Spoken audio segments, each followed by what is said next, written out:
Sample number 17 is an elastic casing. You see elastic casings mostly in waistbands and sometimes at the sleeve opening of a top.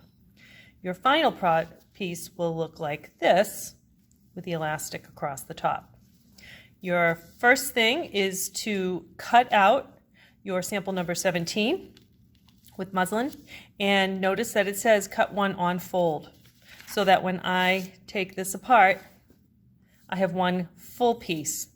Also make sure that you clip your notches when it's on the fold. And the second thing you're going to do is you're going to take a piece of 1/4 inch elastic and you are going to cut a piece 6.5 inches long. On the top of this piece where we clipped our notches, we notice that above the notch we have a 3/4 inch space, and that's what we're going to do to make our casing. The casing is the space where we'll actually insert the elastic. I'm going to fold down at the notches for the 3/4 inches, and I'm going to press across. Give it a hard press.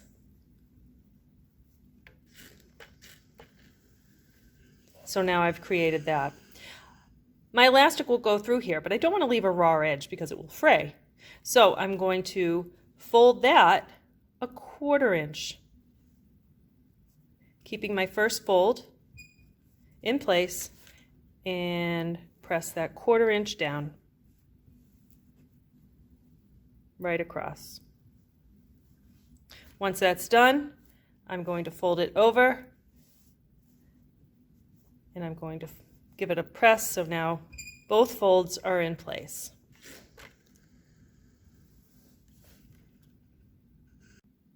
Our next step is going to be to stitch the casing. I have a 3/8 wide casing and I have a 1/4 inch elastic.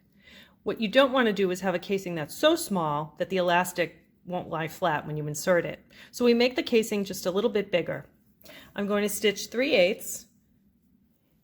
You can pin your casing down, that makes it easier, and you're going to back stitch to lock your stitch, and you're going to stitch 3/8 right across. Now we're ready to insert our elastic. You're going to need a safety pin, and you're going to insert the safety pin right at the end, right in the middle, and secure it. So it looks like this. I'm going to take one end of my casing sample and I'm going to insert that safety pin into that casing. If your safety pin doesn't fit, you just need to get a smaller one. And I'm going to feed that through with the elastic.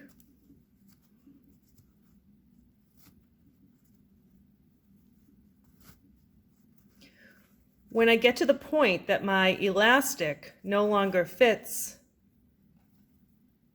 into the casing and I'm at the end, I'm going to take that right at the end and I'm going to stitch my elastic to the edge of that casing through all lengths, just about 1/8 inch away, and I'm going to lock that stitch.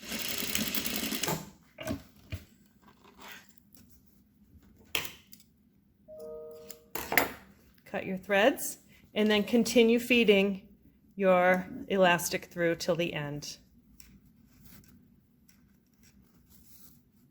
When I get to the very end, I'm going to hold my elastic tightly so I don't lose it, and I'm going to stitch again 1/8 inch through elastic and all layers of my casing.